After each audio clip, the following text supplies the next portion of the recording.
Olá pessoal, mais um vídeo para vocês aqui do canal Renda em FI. E no vídeo de hoje eu vou estar falando um pouquinho sobre algumas dúvidas que os investidores têm e que os pré-investidores têm também. As pessoas que ainda não investem, mas estão querendo investir, mas com certeza nessa fase de início a gente tem muita dúvida. Então esse vídeo é para esclarecer algumas das dúvidas que eu vejo por aí.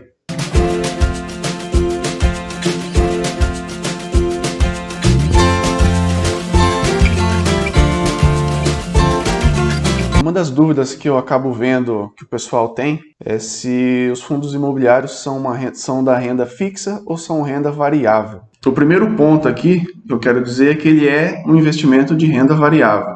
Por quê? Algumas pessoas acham que os fundos imobiliários são investimentos de renda fixa porque eles pagam aluguéis mensais, como se fosse de uma forma fixa, e então, isso aqui deve ser renda fixa. Não, ele não é renda fixa, até porque esses pagamentos mensais, eles não são obrigatórios por lei. Eles têm que pagar os aluguéis, que pode ser até de forma semestral, porém a grande maioria dos fundos imobiliários acabam pagando mensalmente, mas não é obrigatório por lei. O primeiro ponto que eu quero deixar aqui para vocês é que ele não é de renda fixa, porque as cotas que você compra de fundos imobiliários oscilam com o tempo, oscilam por conta de crise, sei lá, o presidente dos Estados Unidos falou alguma coisa essa manhã e isso aí vai oscilar totalmente a bolsa, vai oscilar os fundos imobiliários. Então eles não são de renda fixa, eles oscilam, são variáveis. Inclusive, quem já investe, já está nesse mundo, está vendo que a gente está passando por essa pandemia da Covid-19, e essa pandemia afetou totalmente as ações, os fundos imobiliários, com grandes oscilações para baixo, depois para cima, depois para baixo de novo. Está oscilando ainda, porque a gente ainda está na pandemia, né? Então isso prova também que o fundo imobiliário é um investimento de renda variável. E também, durante essa pandemia, vários fundos imobiliários acabaram ficando meses sem pagar esses aluguéis. Até porque os shoppings ficaram fechados, então não obtiveram lucros com aluguéis.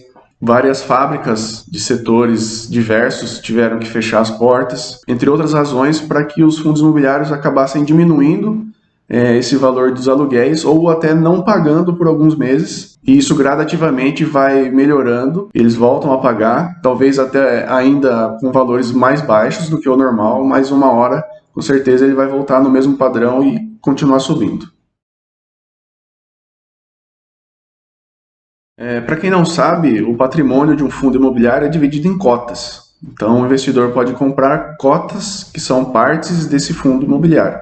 Você pode comprar quantas cotas quiser. No caso, diferente de ações, que o padrão são os lotes de 100 unidades. Lógico, na bolsa você consegue comprar lotes fracionados, mas o padrão são os lotes de 100. Nos fundos imobiliários não tem um padrão. Você pode comprar uma cota, 10, 15, 20, 18, números quebrados, dessa forma. E o valor mínimo, como eu estou dizendo, você pode comprar uma cota e essa cota custar R$10. Eu mesmo já comprei uma cota de um fundo imobiliário no qual eu paguei R$10 e alguns centavos. Então, os fundos imobiliários são um investimento bastante acessível para qualquer pessoa que quer ingressar nesse mundo da renda variável ou dos fundos imobiliários. Os imobiliários têm uma gestão. Existe ali um administrador que toma as decisões por esse fundo imobiliário. Ele decide se ele vai comprar um novo galpão, se ele vai vender um galpão, se ele vai comprar um novo shopping, se ele vai ampliar um shopping, se ele vai diminuir um shopping. Então você já conta com essa experiência desse administrador e ele vai tomar as decisões, você não precisa se preocupar com nada.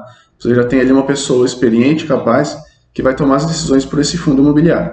A desvantagem nesse caso é que alguns investidores que têm um grau alto de conhecimento, talvez gostariam de tomar algumas decisões também sobre isso, mas não podem porque esse fundo imobiliário já tem o seu administrador. Essa pode ser uma desvantagem para alguns, mas para muitos não vai fazer nem diferença.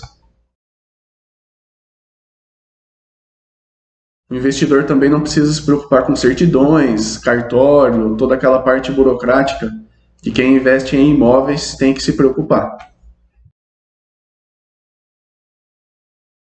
Agora eu vou falar um pouquinho sobre o índice FIX, que é o índice que mede essa oscilação dos fundos imobiliários. Ele é composto por alguns ativos, alguns dos principais ativos, e esse índice ele mede aquilo que a gente vê. Hoje os fundos imobiliários subiram 1,5%. Hoje os fundos imobiliários caíram 0,8%. É o índice FIX que mostra e monitora essa porcentagem de crescimento ou de diminuição das cotas.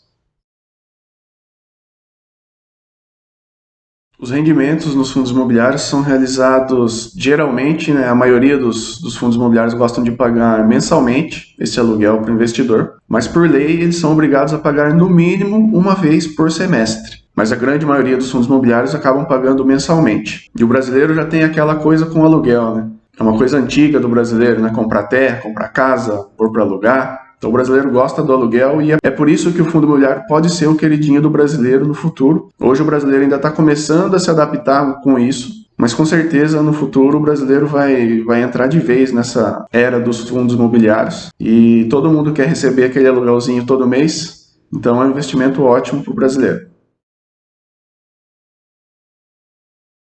No caso, investindo em fundos imobiliários, você tem alguns custos que você vai pagar durante essa jornada. Caso você tenha ganhos com oscilações do seu fundo imobiliário, você comprou, ele valia R$10, ele passou a valer 20 e você vendeu esse fundo, você tem que pagar 20% de imposto de renda em cima desse lucro que você obteve. Caso a oscilação tenha sido para baixo e você vendeu esse fundo com prejuízo, você não tem que pagar imposto de renda. Ou seja, esse imposto de renda só incide sobre o lucro da oscilação do fundo imobiliário. Você também tem que pagar a taxa de corretagem, uma pequenina taxa que você paga quando você faz uma transação na bolsa. E você tem que ficar atento também à taxa de custódia.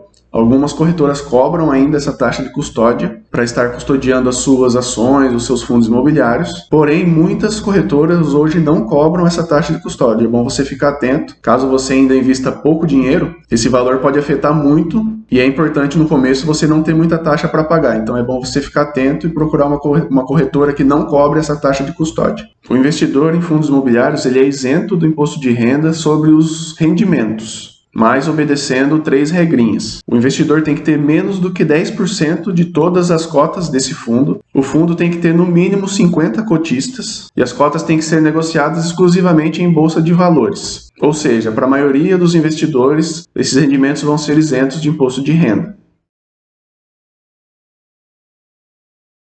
E a resposta é depende. Se você comprar bons ativos, fizer um estudo, comprar um ativo baseado no seu lucro, na vacância, isso aí eu vou explicar no próximo vídeo, o que você tem que analisar em cada fundo imobiliário, quais itens você tem que estudar para saber se ele é um bom fundo imobiliário ou não. Você deve investir nele ou não. Mas existem vários pontos que você tem que verificar.